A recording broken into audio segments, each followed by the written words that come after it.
하루에도 수백 개씩 쏟아지는 경제 뉴스들. 복잡하고 재미없고 깊이가 없어서 실망하셨습니까? 복잡한 건 쉽게, 쉬운 건 재밌게, 재밌는 건 깊게 전해드립니다. 언더스탠딩. 유튜브에서 언더스탠딩을 검색하세요.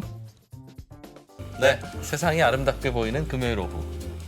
아, 아름답습니다. 네. 금요일 오후라서. 늙기만 하던 동네 꼬마 녀석들이 왜 이렇게 귀엽게 보이는지. 야, 그 가사를 아는 거는 진짜 네. 연식이 좀 있다는 뜻이다. 예, 네. 주마스터님 말씀대로 세상 모두에게 너그러워지는 시간 금요일 맞습니다. 오후입니다. 맞습니다. 예. 네. 배운 분들 못 배운 분들 다 같이 모여서 함께 세상을 이해하는 시간. 뭐 이해를 못하더라도 그냥 금요일 저녁이라는 이유로 네. 용서가 되는 시간. 그렇죠. 네, 3프로 TV의 권순우 팀장과 함께 금요일과 좀 어울리지는 않는 것 같습니다만. 네. 네, 다 용서가 되잖아요. 뭐 어울리면 어떻고 아무리 심각한 얘기를 해도 안 어울리면 어떻습니까? 뭐 네. 네. 하여튼 용서가 그거 되는 시간. 해보겠습니다. 네. 최근에 이집트에서 원자력 발전소를 만드나 봐요. 네. 꽤 큰 규모로 만드는데 거기서 네. 우리 한수원이 수주를 받았다. 네. 이게 도대체 얼마만이냐? 이게 업계에서는 어떤 의미가 있고 뒷 네. 얘기는 어떤 게 있는지 길지 않게 짧게 네. 들어볼 거고요. 그리고 그 장순원 기자. 예, 장순원 기자가 미국의 노동 시장에 요즘 재밌는 일이 있다고 해서 요 얘기도 좀 들어보겠습니다. 들어보려고 하고요. 예. 네.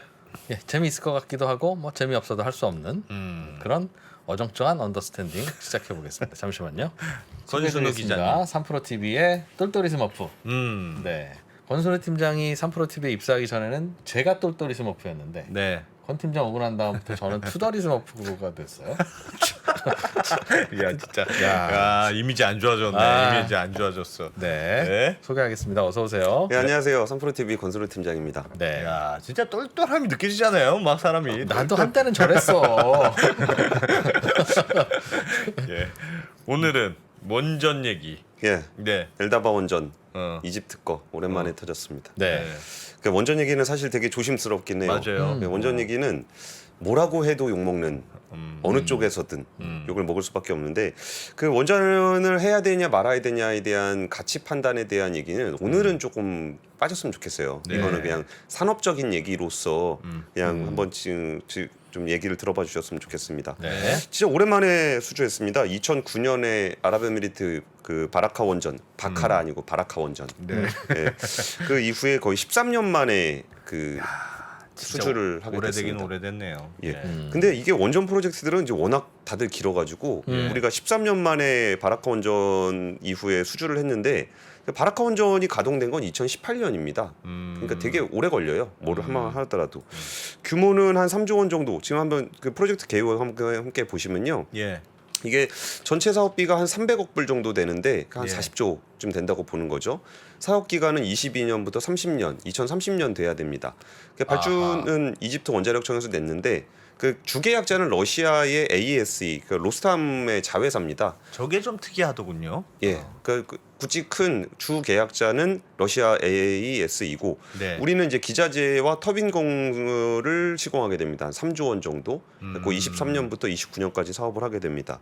그러니까 이게 그 원전이라는 게 그 열을 만드는 그 핵으로 원자로 핵을 가지고 열을 만드는 파트가 있고 예. 그 열을 보내서 이제 그 발전을 하는 전기를 만드는 터빈 부분이 있거든요. 예. 근데 그 부분에서 원자로 건설은 이제 러시아 업체가 하게 되는 거고, 그럼 우리가 이제 터빈 건물하고 요거를 하게 되는 겁니다. 그런데 그러면 진정한 원자로를 짓는 건 아니네요. 그렇죠. 뜨거운 걸 받아다가 네. 돌리는 터빈 원전이니까 터빈 아까 저 발전이니까. 공사 내용 한 순간 다시 한번 보여주시겠어요? 좀 전에 보여주셨던 거. 기자재, 그러니까 터빈 건물을 시공하고 그 안에 기자재 넣으면 그게 원전 아닙니까? 즉 우리가 하는 게 예. 그게 원전 기자재 우리가 하는 공급, 겁니까? 엔드 터빈 건물 시공 등이면 저게 다다. 저게 다야? 왜냐하면 프로젝트 계율을 봐요. 총 사업비가 300억 불이니까 환율 계산해도 약 4조 원이 잘 안 되죠? 40조가 안 되죠. 40조. 40조니까 40조에서 그러네, 3조 그러네. 원이니까 그러네. 얼마 안 되는구나. 우리는 일부만 하는 거예요. 자 10분의 1 정도. 어쩐지 싸더라. 3조 원에 원전을 절게 쉽지 않을 텐데.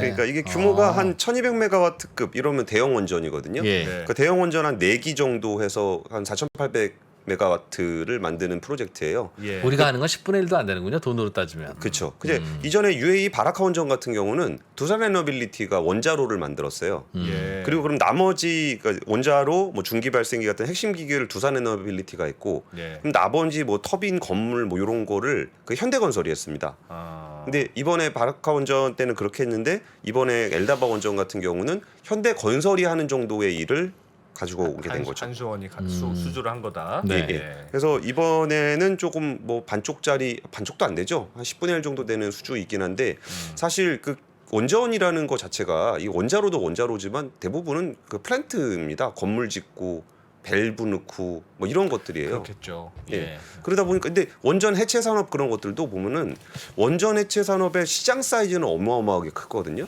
네. 근데 거기서 실제로 원전을 해체하는 그 핵심 기술 부분은 원자로를 해체하는 거고 나머지는 다 건물 부수는 겁니다. 그냥 네. 일반 아파트 그냥 부수는 거랑 비슷하네. 그렇죠. 근데 거기서 약간의 그러니까 원자력이 좀 위험하니까 네. 거기에 대한 건 어느 정도 대비는 있는데, 그러니까 시장 규모에 비해서 핵심 기술 파트가 차지하는 그러니까 나머지가 되게 많아요. 그러니까 이거를 좀 어떤 식으로 봐주셨으면 좋겠냐면은 예. 그 원자로를 만드는 기술을 이제 누가 이제 수주를 받아올 때는 그 핵심 기술이 있어야 되잖아요. 예. 그럼 거기에 이제 딸려 있는 회사들이 되게 많습니다.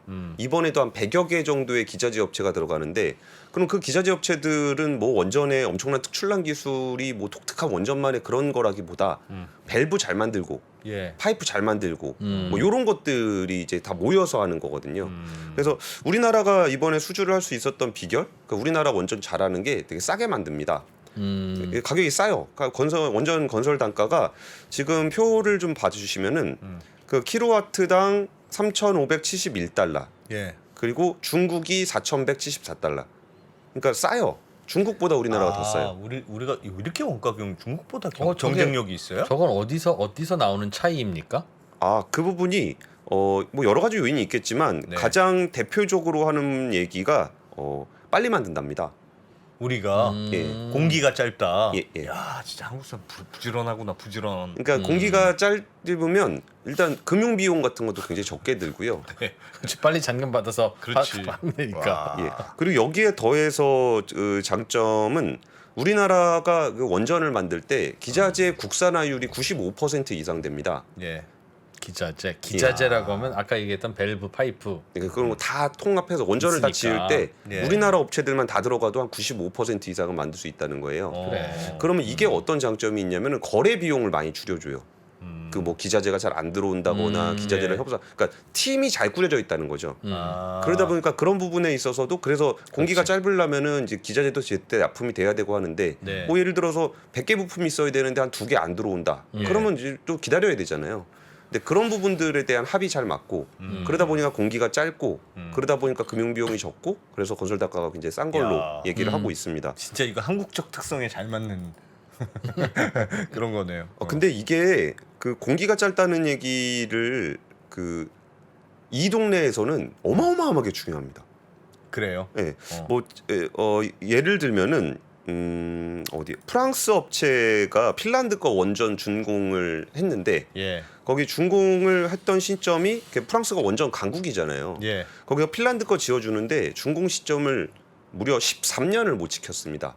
13년 이후에 짓겠다고 13년 동안 짓겠다고 했는데 아니요. 2007년 완공인데 어. 2020년에 결국 완공. 13년을 밀었다고요? 예. 오. 그러니까 이거 보통 짓는데 한 10년 걸린다 그러면 23년 걸렸다는 거죠. 그리고 미국 같은 경우도 웨스팅하우스 뭐 전 세계 최고의 원전 예, 회사잖아요. 예. 여기가 이제 미국의 보글 원전 지을 때 여기는 6년이 지연됐습니다. 와. 그러니까 이런 부분들이 그 우리가 좀 빨리 짓는다 그러면 열심히 하면 되는 이 정도 레벨을 좀 넘어서더라고요. 그리고 우리가 또 이번에 수주를 할 수 있었던 비결 중에 하나는 우리가 바라카 원전을 지을 때 그 사막에서 지었거든요. 예. 근데 사막에서 짓는다는 게 정말 힘듭니다. 이게 기자재 물류도 되게 힘들고 그러니까 거기다가 물건 넣고 하려 그러면은 네. 뭐 바닷가라든지 뭐 요런 데 있어야 이렇게 물류를 대기가 좋잖아요. 네. 뭐 기자재가 됐든 시멘트가 됐든. 근데 그거를 사막 한가운데서 지은 거예요. 그리고 바라카 원전 같은 경우에 거기에서 일한 사람의 그 개국 수가 나라 숫자가 20여 개가 넘는데요. 그럼 20여 개가 넘는 노동자들이 한 2만 명이 거기서 일을 하는 건데 네. 그러면 언어도 다르고 문화도 다른 그 사람들을 데리고서 공기를 맞춰서 건설을 한다는 게 엄청나게 힘듭니다. 그리고 여기서 이제 뭐 그 사막에다 짓다 보면 모래바람 한번 분다. 네. 그럼 장사 못 하는 거잖아요. 그렇죠. 공사를 공사, 못 하는 공사. 거죠. 공사 못 하는 거잖아요. 그럼 그거 막 진짜 천막 져서 바람 맞고 뭐 그러면서 이게 그 사막에서 지었다는 그 경력 트랙 레코드가 이번에 이집트에 도전을 했던 거에도 굉장히 큰 도움이 됐다라고 하더라고요. 그러면서 여기가 이제 뭐 뒤에 또 설명을 드리겠지만 이제 앞으로 나올 원전 중에 뭐 사우디 원전 같은 것들이 있거든요. 예. 근데 중동 지역에서 원전을 지은 것 자체가 아랍에미리트가 처음이에요. 그러니까 전 세계 어디 나라도 사막에다가 원전을 지어본 적은 없거든요.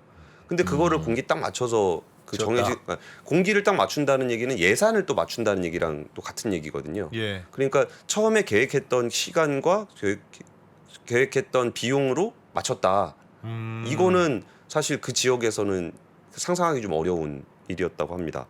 그래서 그런 부분들이 좀 영향이 좀 있었다 그러고요. 예. 근데 이게 원전은 제 원전 주식을 제가 볼 때 예.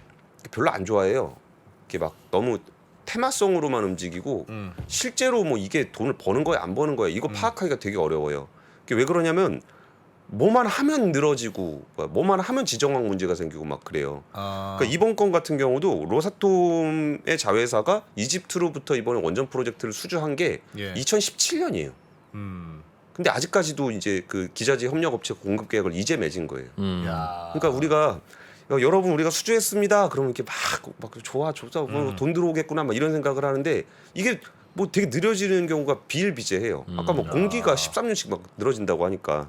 그러니까 우리나라 같은 경우도 이게 저는 이번에 이 이벤트를 보면서 뭐 제가 뭐 주식에 대해서는 잘 모르는데 예. 그냥 어떻게 움직이나 정도를 좀 보고 있었어요.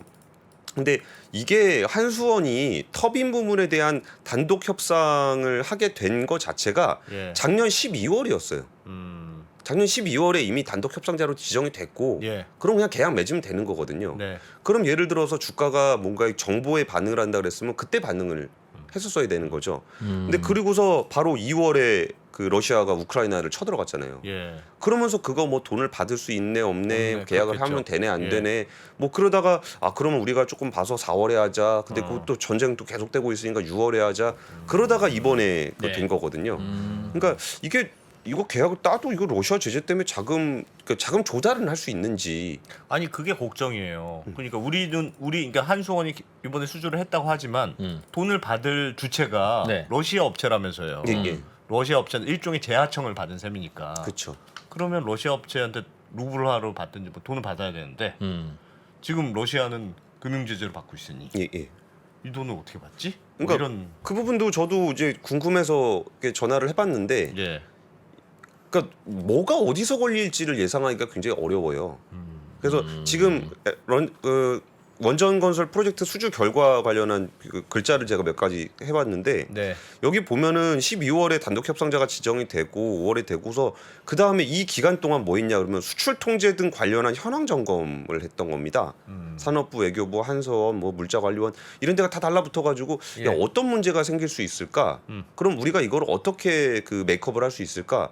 근데 예를 들어서 이게 뭐 공사 전쟁이 언제까지 될지도 모르는 거고 경제 제재가 어떻게 될지도 모르는 거고 그러니까 이 부분을 우리가 지금 단계에서 완벽하게 이거를 그 리스크 관리를 할 수는 없는 상황이더라고요. 예. 그래갖고 이번에 그 박일준 산업부 차관이 했던 얘기가 일단 미국의 입장이 중요하잖아요. 네. 그래가지고 계속 물어봤대요 미국에다가. 이거 괜찮냐? 우리 해도 괜찮은 해도 거냐? 괜찮은 거냐 뭐 이런 얘기를 물어봤고 그리고 이제 그 또 설득도 또 해야 되잖아요. 그러니까 지금 우리가 하고 있는 이 원전 프로젝트가 그 미국에게 그 미국의 입장과 배치되지 않는다. 그런 부분들을 뭐 산업부, 외교부, 국가안보실 다 이게 해가지고 미국을 좀 어느 정도 납득을 시켰다라고 설명을 하더라고요. 그러니까 이 부분은 사실 그럼 어떤 거는 괜찮아요, 어떤 거는 괜찮아요를 하나하나 따지기가 조금 어렵겠더라고요. 이게 진짜 물자의 뭐 원산지 문제, 뭐 기술의 특허 문제, 뭐 이런 거부터 해서 자금 송금 문제, 그 자금 조달 문제 이게 굉장히 많을 건데.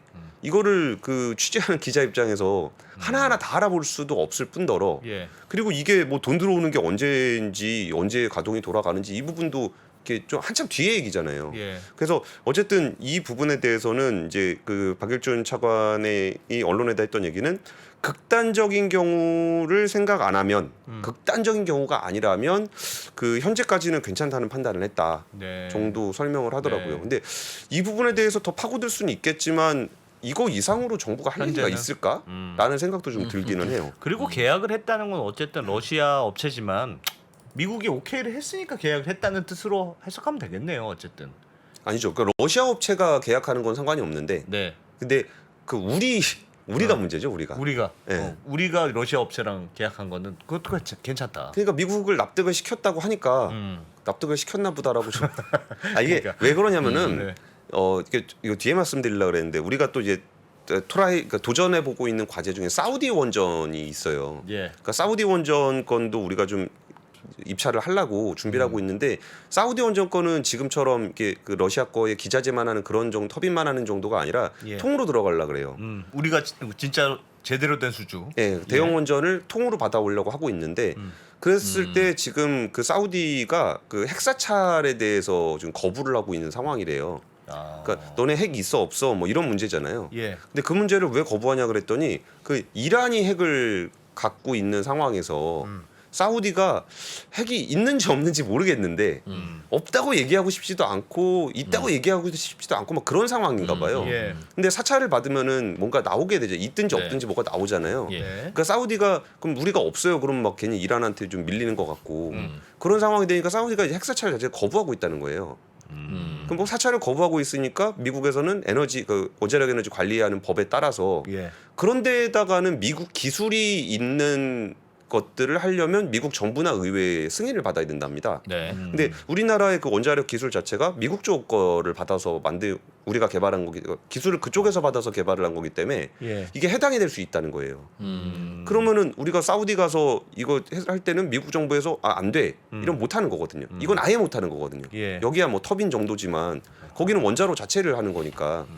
그래서 그럼 사우디는 그럼 안 되는 건가요? 그랬더니 또 이게 워낙 또 이 원전 문제는 나중에 두고두고 말이 많이 나올 거예요. 이게 단순히 그냥 국가 대 국가로 산업으로 계약을 하는 게 아니라 예. 뭐 여기다가 뭐 뭘 더해주고 여기에 뭘 또 해주고 이런 게 분명히 딸려 있을 거거든요. 네. 이거는 그러니까 우리나라가 뭐 싸게 잘 만들어요 이렇게 해서 할 수 있는 경쟁은 아니고 사실 UAE 같은 경우는 예전에 뭐 군사 문제도 좀 얘기가 나왔었잖아요. 이런 거 하게 되면 군사적으로 이런 지원을 해주겠다 뭐 이런 예. 것부터 해서 뭐 막말로 그런 것도 있을 수 있죠. 뭐 BTS 한번 가서 콘서트 하게 해줄게 뭐 이런 게 들어갔지 않았을 네. 거라고 우리가 예상할 수는 없는 거거든요. 네. 왜냐하면 이런 협상을 할 때 그런 문화적인 부분에 대한 교류 얘기도 많이 해요.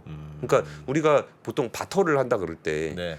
앞에서는 요 계약서를 가지고 있지만 다른 계약이 사실은 여기랑 엮여 있는 예. 그런 건들이 되게 많은데 이 정도 사이즈의 계약이 이루어질 때는 국가 간에 서로 그 이제 뭐 민원 사항들 있잖아요. 수건 사업들 이런 것들을 뒤에서 교환을 많이 하거든요. 네. 그래서 뭐를 얼마나 교환했는지를 뭐 지금 단계에서 확인할 수 있기는 좀 어렵지만 뭐 있긴 있을 거다. 그리고 그 문제는 어쨌든 그 미국의 납득을 얻었다고 한국 정부에서는 얘기하더라 정도가 지금 말씀드릴 수 있는 최선인 것 같아요. 그럼 저는 이거에 대한 의미를 어떻게 부여를 해야 될까를 예. 그 이제 윤석열 정부 딱 와가지고 바로 했던 게 그 신한울 3, 4호기 건설 재개시켰잖아요. 예. 그러니까 그 전에 멈춰놨던 걸 건설 재개시켰는데 그러면 그 당시에 원전의 좀 아랫단 아까 기자재 생태계들 네. 이 업체들이 제발 신한울 3, 4호기 정도만이라도 짓게 해주세요라는 민원이 되게 많았었어요. 근데 그게 왜 신한울 3, 4호기냐라고 했을 때 신한울 3, 4호기를 건설을 해서 좀 또 시간이 꽤 걸릴 거 아니에요 건설하는 동안. 예. 그러면 그 동안은 우리가 이제 해외 수주를 받을 수 있을 거다. 그러니까 이거를 지금 당장 먹거리가 없으면 해외 수주를 할 때까지 살아 있을 수가 없다. 그러니까 해외에서 먹고 살 수 있을 때까지만이라도 요거까지만 해주시면 네. 그 다음에 국내에다 원전을 짓지 않더라도 그 다음에 먹거리는 해외에서 찾겠다 이런 논리였거든요. 근데 이게 신한울 3, 4호기를 바로 요 이 땅을 하긴 했는데 네. 이 신한울 3, 4호기를 건설을 중단을 시켜놨기 때문에 환경영향평가 같은 걸 다시 해야 돼요. 그럼 그것만 해도 1년 넘게 걸리거든요. 예. 그러면 신한울 3, 4호기 재기라 그랬을 때 뭐 진짜 정부에서 할 수 있는 가장 빠른 시간 뭐 인허가 검토해야 되는 최소한의 시간들을 다 하더라도 24년, 25, 그러니까 뭐 정부에서는 24년이라고 얘기하는데 대부분 사람들은 한 25년은 돼야 되지 않겠냐. 아. 여기다 실제로 기자재가 매출을 네. 일으키려면 예. 그러니까 그 공백이 너무 긴 거예요. 22, 그렇죠. 23, 24, 25를 어떻게든 버텨야 이제 뭘 만들거나 해외에다가 뭘 하거나 할 수 있잖아요. 근데 이번에 그래서 이제 엘다바 원전을 가지고 와서 정부에서 했던 얘기 중에 그 되게 티 안 나지만 그냥 줄로 써 있던 거 중에 우리 빨리 이제 기자재 업체들 모을 거다. 그 설명회 빨리 할 거다라는 얘기를 했는데 그게 뭐냐면은 기자재 업체들을 이제 먹거리를 이제 나눠줘야죠. 예. 그러니까 우리가 이거 따왔으니까 이거 너는 이거 만들고 넌 이거 만들고 넌 이거 만들고 해가지고 그리고 듣기로는 매출도 좀 미리 일으켜 주려고 그러는 것 같아요. 지금 당장 필요한 기자재 아닌데 먼저 주문 넣어가지고 이렇게 해주고 그래서 이제 거기를 살려놓는 거죠. 안 그러면은 죽을 수도 있으니까. 예. 그래가지고 그걸로 잘 버티면서 그 뒤에 그 해외에 뭐 체코라든지 사우디라든지 이런 거 하게 되면은 그 파트너로 그 팀으로 그냥 옮겨가면 되니까. 예. 그러니까 이게 왜 그러냐면은 예전에 두산중공업이 뭐 탈원전 정책 때문에 망했네 아니네 뭐 그런 얘기들 좀 있었잖아요. 예. 그때 정부가 뭐라고 해명을 했었냐면은 두산중공업에 지급하는 원전 관련한 매출은 전혀 줄어든 게 없다. 그런데 왜 탈원전은 하지도 않았는데 왜 그 죽인다 그러냐. 근데 그 정부 얘기가 맞기는 한데 그 미래가 없어진다라는 것은 그 산업 생태계에서는 굉장히 치명적입니다. 우리가 앞으로 5년 동안 매출이 늘어날 거야라고 하더라도 5년 후에 죽는 게 정해져 있으면 그 산업은 죽어요. 그러니까 그게 그럼 5년 후에 죽는 거냐? 5년 후에 죽는 게 아니라 그냥 바로 죽습니다. 그 시점에. 대표적으로 채권 문제가 생겨요. 그러니까 내가 5년 동안 이 문제가 생겨가지고 그거 믿고서 내가 돈을 빌려줄게라고 했는데 5년 후에 너는 죽네? 그러면 나는 안 빌려줄래. 그러면 채권에 대한 상환이나 만기 연장이 안 되는 시점은 지금 시점입니다. 네. 그리고 거기에 이제 신용 등급이 떨어지거나 그런 것도 지금 시점에 떨어져요. 그렇겠네요. 그러니까 그 문제가 그 정권이 뭐 바뀌고 중단된 원전 프로젝트가 다시 돌아간다고 하더라도 이게 지금 단에서 영향을 미쳐서 죽어버리면 이게 그때 되어갖고 다시 살리더라도 이게 안 되는 거거든요. 그러니까 그런 부분이 있다 보니까 이제 해외 원전 수주, 그러니까 이게 엘다바 원전이 3조짜리고 뭐 특별히 우리가 핵심적인 거 하는 거 아니고 이렇게 볼 문제는 아닌 것 같다는 거예요. 아, 그래도 지금 하루하루 생존시켜가는 게 지금 급한 상황인데. 그쵸. 아. 지금 앞에 있는 수주가 전혀 없으니까. 근데 수주를 하나 받아오면은 앞으로 몇 년도까지는 얘가 이거 하면서 살 수 있겠구나라고 네. 해서 버티면 그 다음에 뭐 체코가 나오든 폴란드가 나오든 사우디가 나오든 이런 거를 또 기대하면서 또 이제 산업이 이어질 수 있다는 거죠. 그래서 이번에 한 100여 개 이상의 매출을 낼 수 있을 거라 다음 달에 바로 사업 설명회 해서 기자재 계약 바로바로 하겠다. 예. 그러면 이게 또 어떤 일이 생기냐면 기자재 계약을 이렇게 하잖아요. 예. 그럼 그거 가지고 파이낸스 할 수 있어요. 우리가 이런 계약을 맺었습니다. 뭐 돈 좀 빌려주세요. 그러면서 또 이거를 또 굴릴 수 있거든요. 물론 이거 만들 때 쓰는지 아니면은 기존에 필요한 돈 쓰는지 뭐 그건 알 수 없지만 어쨌든 기자재 계약이 맺어진다라는 거는 이 업체들의 자금줄을 만들어주는 효과가 있다라는 부분을 좀 말씀을 좀 드리고 싶습니다. 알겠습니다. 그래서 앞으로 좀 예정된 프로젝트들을 조금 보면은 예. 일단 우리 눈앞에 좀 가시적으로 이거는 잡을 수도 있겠다 싶은 거가 일단 체코 프로젝트가 있어요. 두코바니 지역에 한 1200메가와트급 경소로 한 기를 짓는 건데 네. 이게 한 기 규모가 한 8조 원 정도 돼요. 근데 이게 사실 이렇게 단순히 한 기라고 보긴 좀 어려운 게 사실은 4기를 지으려고 그러거든요. 근데 한 기 먼저 하고 그다음 추가로 3기를 하려 그래요. 예. 그래서 한 기만 잘 따면 나머지의 확률이 높아질 수 있다라는 네. 부분 때문에 이 체코 원전에 대한 기대가 많이 높아져 있는 상황입니다. 예. 그리고 체코에서도 뭐 이게 제가 그 예전에 이 관련해서 취재할 때 뭐 체코 쪽 취재 갔다 온 기자들한테 많이 물어보면은 이게 뭐 입 바른 소리인지는 모르겠지만 되게 좋아한대요. 한국 체코에서? 네, 뭐 안전하기도 하고 뭐 가격도 좋고 예. 뭐 이런 부분에 대해서 되게 좋아한다는데 그럼 안 될 이유는 뭐가 있냐라고 한다면은 아까 제가 말씀드렸던 그 뒷단의 문제. 그러니까 이 원전 사람 말고 뒤에서 뭘로 계약을 또 할 것이냐. 그러니까 약간 정치적인 문제, 국제 정치적인 문제에 있어서 서로 주고받을 게 있는 상황이 되면 뭐 예를 들면은 갑자기 그 뭐 유럽에 있는 국가잖아요, 체코가. 그러니까 뭐 EU 차원에서 뭐 프랑스가 막 그걸 가지고 밀고 들어온다거나 뭐 이럴 때 우리가 가격도 좋고 안전도 되지만 그걸 어떻게 이겨낼 거냐 이런 부분들이 걸리는 거라 확답은 할 수 없지만 가능성이 제일 높은 거는 체코다. 체코. 예. 예. 그리고 이게 그 폴란드 건도 좀 좋게 보고 있는데 이것도 한 6기짜리 프로젝트거든요. 예. 이건 26년에 착공해갖고 33년에 가동할 예정인데 여기는 6기를 표준화를 시키기로 했어요. 예. 그러니까 얘는 진짜 따면은 한 번에 다 따는 겁니다. 6개 한 번에 따는 거고 얘는 비용 절감하려고 다 똑같은 걸로 한대요. 이거 따면 대박일 것 같은데 여기는 지금 그 달라붙어 있는 그 다 하려고 그러겠지 뭐 좋은 매물이니까. 여기는 미국의 웨스팅하우스가 네. 여기는 내 거 막 이런 거를 계속적으로 좀 얘기를 하고 있어서 이거는 우리도 트라이는 해보지만 잘 될까? 이런 부분들이 좀 걸리는 게 있고요. 예. 그리고 사우디가 아까 설명드렸던 것처럼 1200메가와트급 이제 2기짜리가 있는데 25년 착공이 목표입니다. 그러면은 거의 내년에는 최종 사업자가 선정이 될 거기 때문에 네. 이거는 뭐 그렇게 멀지 않아 결론이 날 만한 프로젝트예요. 저기에도 어차피 우리가 수주하는 건 아니고 이번에 러시아 업체가 수주해서 우리한테 제하청 줬듯이 저런 것도 우리가 제하청 받으러 가야 되는 겁니까? 아닙니다. 사우디 프로젝트는 우리가 직접 하는 거고. 직접 하는 걸로 들어가 있어요. 근데 이것도 참 복잡한데 2018년에 네. 한국전력이 예비 사업자로 지정이 됐었어요. 사우디 프로젝트에. 예. 그래가지고 좀 되게 기대를 많이 했었는데 이게 또 뭐 이런저런 이유로 잘 안 되다 보니까 그 당시에 이제 국내에서는 우리나라가 탈원전하려고 막 그러니까 안 되는 거 아니냐 뭐 이런 얘기들을 많이 했었거든요. 근데 사우디는 의외로 원전 부분에 있어서는 우리나라랑 되게 같이 하는 게 많아요. 뭐 예를 들면은 우리나라가 이제 차세대 원전으로 스마트 원자로 예. SMR이거든요. 예. 작은 거. SMR 프로젝트를 그 개발을 했는데 그 개발에 공동 개발했던 데가 사우디예요. 그래서 이거 그 사업 보러 많이 왔었습니다. 사우디 사람들이 와서 이제 우리 좀 해야 되는 거 아니냐 그래갖고 몇 번 왔었는데 예. 그러다 보니까 우리가 좀 사우디 거는 좀 가능성이 좀 있지 않을까? 근데 여기는 경쟁 상대가 러시아입니다. 그러니까 그러면은 미국이 우리를 도와줄 수도 있잖아요. 자기가 우리 경쟁에서 막 회방 놓고 그러는 게 아니라 네. 그것도 미국이랑 사우디가 또 지금은 좀 껄끄럽지만 우방이잖아요. 그러면 러시아보다는 우리를 좀 밀어주지 않을까? 이런 기대가 있는 프로젝트예요. 근데 아까 설명드렸던 것처럼 그 원자력 문제, 그 핵사찰 문제가 걸려서 이게 해결이 될까 안 될까? 뭐 이런 부분들이 좀 고민이 되는 그런 프로젝트입니다.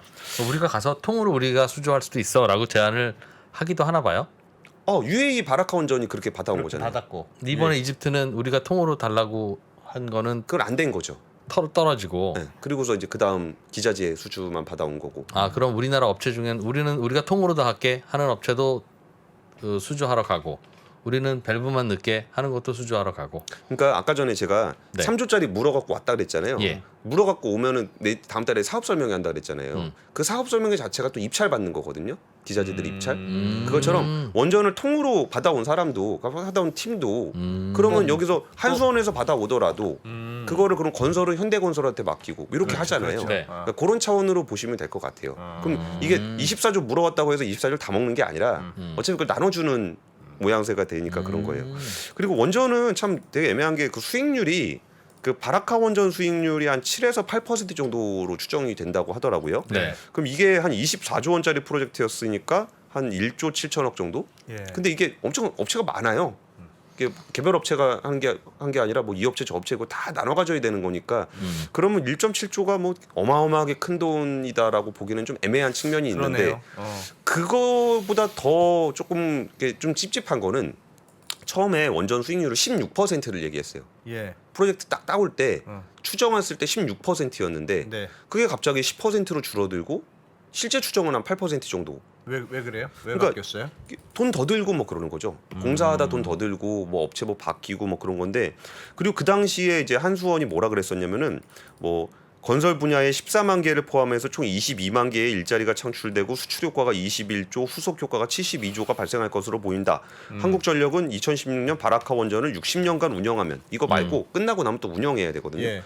그럼 그걸 60년간 54조 원의 매출을 일으킬 수 있다. 이렇게 발표를 했었어요. 예. 근데 실제로는 어떻게 됐냐면은 그러니까 운영을 60년간 하는 건 맞죠. 그러니까 60년 동안 원전을 돌려야 되니까. 네. 근데 그때 그 운영사가 한전이 아니었어요. 엥? 그럼 어디예요? 그러니까 나와라는 그 UAE 회사인데 거기는 그러니까 UAE 원자력 공사하고 한전이 공동 투자하는 회사예요. 근데 한전이 18% 지분밖에 없어요. 그러니까 실제로 60년 동안 하긴 하지만 54조 원의 매출이 아니고 나와가 가져간 것의 일부. 근데 이 부분도 이런 미스가 났던 부분들을 저는 거짓말을 했다라고 생각하지는 않아요. 처음에는 운영권을 가지고 올 수 있을 거라고 생각했을 것 같은데 예. 그랬더니 그거를 이제 그 UAE 쪽에서 여기가 감림이니까 아 그거 니네 다 못 준다. 그리고 우리도 좀 배워야지. 뭐 이런 거겠죠. 네, 우리가 이거 만들 운영하면서. 테니까 너네 지분 정도는 태워줄게. 뭐 요러지 않아서 이건 추정입니다. 왜냐하면 왜 거기서 한전이 다 한다 그러다가 지분만 참여하게 됐는지는 이거는 약간 외교안보적인 문제가 있어서 이제 답변 안 하더라고요. 그래서 이 부분은 그러니까 이런 식으로 뭐가 좀 이렇게 빠지는 구멍들이 좀 있어요. 그래서 원전은 제가 느끼기에는 이게 기업은 이익도 중요하지만 매출도 굉장히 중요해요. 예. 그 매출이 좀 많이 나야 여러 사람이 나눠 먹을 수 있는 거거든요. 예. 그러니까 이렇게까지 얘기하기는 좀 그렇지만 이익이 안 나더라도 그런 매출 일으키는 거는 저는 긍정적으로 봐요. 해외에서 우리나라 기자재 업체들이 수출도 하고 현금 흐름도 나오게 하고 뭐 그런 부분들이 좀 있기 때문에 원전을 그 이익의 관점보다는 이런 프로젝트들에 대한 트랙 레코드를 쌓고 매출을 좀 더 올리면서 더 많은 업체들이 이런 프로젝트의 산업에 참여할 수 있다. 이거에 저는 좀 의미를 좀 두고 싶습니다. 뭐 투자는 주식 차트 가지고 왔는데 뭐 많이 오른 데는 한 20% 넘게 올랐고 예. 그리고 한국전력은 안 올랐습니다. 뭐 전기 빚이 너무 많았고 적자가 너무 심해서 한전 기술 많이 올랐네요. 예, 한전기술, 최근에. 두산 에너빌리티, 한전 KPS 이런 데는 많이 올랐습니다. 어. 근데 특징적으로 보면은 한전 KPS 같은 경우는 사실 이 원전 프로젝트 때문에 그렇다라기보다 여기 관리하는 회사거든요. 네. 유지 보수하는 회사거든요. 그러니까 우리나라가 원전의 노후 원전을 좀 더 오래 쓴다. 이러면 KPS가 돈을 벌어요. 그리고 이제 한전 기술 같은 경우는 이제 설계 들어간다. 그럼 그렇죠. 그때 돈을 벌고 예. 두산 에너빌리티는 이제 설계하고 만드는 것까지 이렇게 들어가는 거니까. 근데 이것도 참 이상하죠. 제가 이거 12월 달에 이미 우선 협상 대상자가 됐다 그랬는데 이번에 그걸 앞두고 최근 한 달 동안 저렇게 오른 것도 야. 지금 그러니까 저는 그러니까 뉴스가 언제 주가에 반영되는지를 잘 모르겠어요. 굉장히 유력해졌다는 건 작년 12월이었는데 네. 뭐 4월에 한다 그랬다 6월에 한다 그랬다 결국 8월에 된 건데 최근 한 달간 이렇게 많이 오른 것도 좀 주가는 진짜 모르겠더라고. 뭐. 그리고 이런 거 잘 모르겠으면은 제가 이건 뭡니까? 종목 좀 찍어 갖고 왔습니다. 네. 뭐 원전 관련한 종목들 제가 쫙 찍어 가지고 뭐 골라서 투자하시게 원전 ETF가 있는 것 같던데요? 원자력 ETF가 그겁니다. 한투에 원전 ETF. 그러니까 원전 ETF에 그 편입돼 있는 편입 종목들에 대한 리스트예요. 그러니까 이런 부분들 이게 하나하나 이게 원전에서도 뭐는 뭐 밸브 만들고 뭐는 파이프 만들고 이거 하나하나 보기가 좀 어렵고 예. 공부하기도 힘들고 또 여기서 그 원전 회사 그 이른바 무슨 테마주 뭐 원전 대장주 이렇게 나오는 회사들 중에 실제 원전 관련 매출이 거의 없는 회사들이 되게 많아요. 그러니까 원전을 이제 테마주로 볼 때는 그 변동성이 아니라 진짜 내가 좀 뭐 원전을 하는 회사들을 좀 고르고 싶다라고 네. 하면은 ETF 같은 경우는 그 운용사에서 그 골라놓은 거잖아요. 예. 그러니까 얘네들은 원전을 그래도 하는 회사니까 골라놓지 않았을까. 그러니까 전문가의 어떤 시각을 좀 빌려 보려고 한다면, 그러니까 쉽게 하려 그러면 원전 ETF에 그냥 투자를 하시면 되고, 예. 그리고 그 내가 개별로 하고 싶다. 그러면 그래도 그 전문가들이 골라놓은 것 중에 그리고 좀 하나. 비중 좀 있는 거 이런 걸 하면 좋지 않을까 싶어서 이런 그 리스트를 좀 갖고 왔습니다.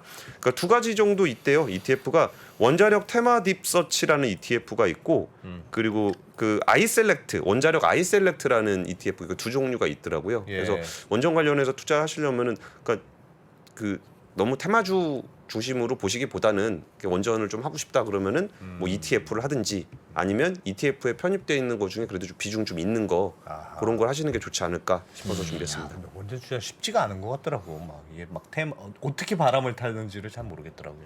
근데 진짜 이상한 게 요새 태조 이방원이 뜨잖아요. 네. 뭐 태양광, 조선 이렇게 다 뜨잖아요. 네, 네. 근데 그 중에 돈 버는 애들이 별로 없어요.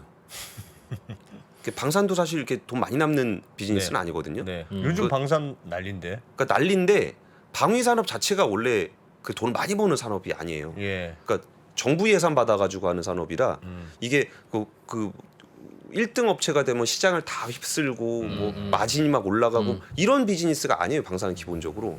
근데 우리나라 방산업체 입장에서 좀 클 수, 그러니까 그게 저는 좀 이상하게 느껴지는 거. 원전 같은 경우도 등치는 엄청 큰데 그렇다고 해서 여기서 막 떼돈을 벌어가지고 여기서 1등 하면은 막 뭐 삼성전자가 뭐 이익률 40% 내듯이 막 네. 이렇게 할 수 있는 그런 비즈니스는 아니거든요.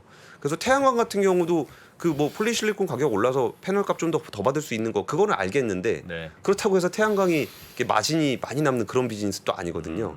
그래서 지금 장에서 나오고 있는 이번에 원전 같은 경우도 이게 우리가 뭐 몇 조를 수주했다라는 것에 대한 열광을 하기보다는 그런 거에 비해서 그 개별 회사가 돈을 많이 벌진 않는다. 개별 회사의 실제 원전 의존도가 낮아서 그렇습니까? 저 현대건설 같은 경우엔 뭐 원전 수주하면 하고 아니면 아파트 짓고 그러니까 원전 수주했다고 해서 그 실적이 갑자기 좋아지거나 혹은 원전 수주 못한다고 실적이 떨어지거나 하지는 않는다는 그러니까 것 같은데. 제일 대장이 두산에너빌리티잖아요. 네. 근데 두산에너빌리티가 최근에 이 이집트 사업 관련해서 잡아놓은 매출 보니까 6천억 정도 잡아놨더라고요. 예. 그러니까 전체 매출에 비하면 그렇게 사이즈가 많지는 않아요. 6천억. 네. 그리고 이게 수주가 뭐 언제 될지도 장담하기가 좀 어려운 거고. 예. 그리고 이게 수주가 됐다고 해서 막 떼돈 버는 그런 비즈니스가 아니라고 말씀을 좀 드렸잖아요. 그 매출 아닌 이익단에서. 그러니까 원전하는 기업들의 상당수는 거기에 올인하진 않아요. 그러면 수주 못했어도 주가가 또 크게 떨어질 일도 없던 회사라는 뜻입니까? 그러니까 에너빌리티가? 이미 했는데 어. 그러니까 12월에 우선 협상자로 돼 있었기 때문에 그거를 이제 언제 그러면 사인하는 건가 이게 조금 고민이었던 거고. 그렇긴 하죠. 그리고 예. 그리고 두산에너빌리티의 IR 자료를 봐도 이 건에 대해서 그렇게 길게 설명하진 않아요. 오히려 미래 차세대 원전 SMR 같은 부분에 더 비중을 두지. 예. 그러니까 왜냐하면은 이거 한 건이 이제 기업 가치에 그렇게 되게 큰 영향을 미치지는 않거든요. 그리고 뭐 한전이 30조 올해 손실 볼라 그러는 회사가 이 원전 수주 하나 했다고 해서 뭐 이익이 엄청나게 늘어나고 그러지는 않잖아요. 그래서 이거는 그냥 원전 회사 주가가 안 좋다 이런 얘기보다 원전 산업의 기본적인 특성들을 좀 보시면서 여기서 이익이 더 늘어나나 줄어드나 포트폴리오가 어떻게 돼 있나 전체 매출 중에서 원전이 차지하는 비중이 얼마큼 되나 이런 부분들을 꼼꼼하게 보시면 좋고 보기가 좀 귀찮다 그러면 그냥 차라리 ETF 하시는 게 낫지 않겠나. 알겠습니다. 예. 알겠습니다. 원전 이야기. 그런 내용이었군요. 네. 네. 권순호 스머프. 고선수. 이 프로님 그러다 가가멜까지 가시면 어떡하려고 그래요.